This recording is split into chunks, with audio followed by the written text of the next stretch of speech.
వరకు మనకు కూడా తెలుసు. దావీదు జీవితంలో చూస్తే దావీదు గొప్ప వ్యక్తే, ఎప్పుడో పట్టాభిషేకం అయింది, కానీ రాజ్యాన్ని మాత్రం స్వతంత్రించుకోలేకపోయాడు. చాలా యాతన, చాలా గొడవ. అందులో కారణం కూడా ముఖ్యంగా దావీదే. దావీదు కుమారుల్లో పట్టాభిషేకం చేయడం విషయంలో కూడా చాలా గందరగోళాలు జరిగినాయి. ఒక్క వచనం చదివి ముగిస్తాను. చూడండి, 1వ రాజులు 1వ అధ్యాయము 5వ వచనం ఒకసారి చదవండి ఎవరైనా. 1వ రాజులు 1వ అధ్యాయము 5వ వచనం. హగ్గీతు కుమారుడైన అదోనియా గర్వించిన వాడై నేనే రాజునగుదునని అనుకొని రథములను గుర్రపు రౌతులను తనకు ముందుగా పరిగెత్తుకుటకు 50 మంది మనుషులను ఏర్పరచుకొనెను.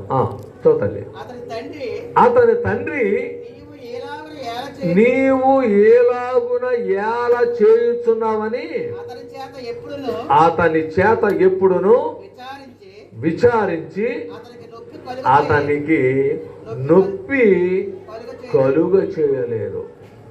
ఇది అనాది నుంచి మన బోధకులు బోధ చేస్తాం తప్ప ఈ బోధ మన జీవితానికి అన్వయించుకోమండి.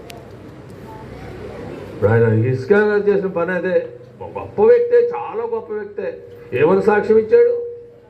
అయ్యా, నా పాపాలు బట్టి రోగి అయిపోయానయ్యా, నాకు భయంకరమైన జాడ్యం వచ్చింది, దేవుడు చెప్పాడు పోతున్నామని చెప్పాడు, నా లైఫ్ స్పాన్ అయిపోతా ఉంది, నేను కన్నీరు కార్చి ప్రార్థిస్తే దేవుడు నాకేం చేశాడు? లైఫ్ స్పాన్ పెంచాడని చెప్పలా.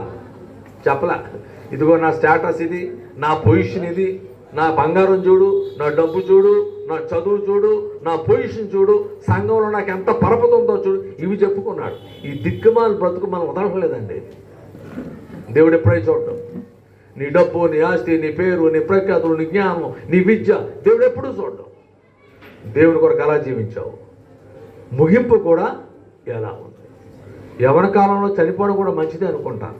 గొప్ప గొప్ప వ్యక్తులు యవన కాలంలో చనిపోయారండి. అలెగ్జాండర్ గ్రేట్ గొప్పవాడు, స్వామి వివేకానంద గొప్పవాడు, యేసు ప్రభు కూడా యవన కాలంలో చనిపోయాడు. మనకు ఆలోచించండి, ఆయన పోతూ పోతూ యేసయ్య ఆ పని మనకి అప్పగించి వెళ్ళిపోయాడు. ఆ పనిని మనం చక్కగా సంపూర్తి చేద్దాం. ఖచ్చితంగా దేవుడు ఈ కుటుంబాన్ని దీవిస్తాడు. దేవుడి మాటలు దీవించినట్టు. Thank you.